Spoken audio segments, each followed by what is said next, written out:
আজকে ঝড় হওয়ার কারণে কৃষি ভাইদের অনেক ক্ষতি হয়ে গেছে আমাদের ছুটিপুর। কারণ দেখতে পাচ্ছেন ধান পড়ে লস খেয়ে গেছে সব। আল্লাহ দোয়া করি, আল্লাহ তুমি এরাম কষ্ট কৃষি ভাইদের দিও না, কারণ ওরা অনেক কষ্ট করে।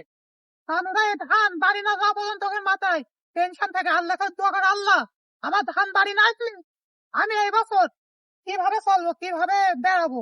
তাই বলি যে সবাই কৃষি ভাইদের জন্য দোয়া করবেন, যাতে এইভাবে কিছু কৃষি ভাইরা বেঁচে যায়, যে এরকম ভাবে যেন ধান ক্ষতি আর না হয়। ভাই আপনি কিছু বলেন এই উদ্দেশ্যে।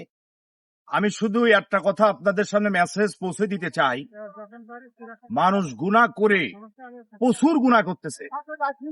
আল্লাহ তাআলা এই যে আজকে শিলাবৃষ্টি দিল, আজকে যে ঘরে শিলাবৃষ্টিতে ধানগুলো সব পড়ে গেছে। সেই জন্য আমরা সবাই তওবা করব, সবাই রুজু হব, তওবা করে আল্লাহর কাছে ক্ষমা চাইব। অবশ্যই আল্লাহ পাক পাপ মোচন করুন।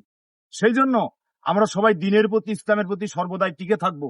আল্লাহ যা আদেশ করেছেন, আল্লাহ তাআলা যা হুকুম করেছেন, আল্লাহর আদেশ, আল্লাহর হুকুম মানা বান্দার জন্য অবশ্যই ফরজ। সেই জন্য আমরা সবাই তওবা করব। আমরা সবাই কালেমা পড়ে আমরা সবাই ভালো মানুষ হয়ে যাবে ইনশাআল্লাহ। ইনশাল্লাহ।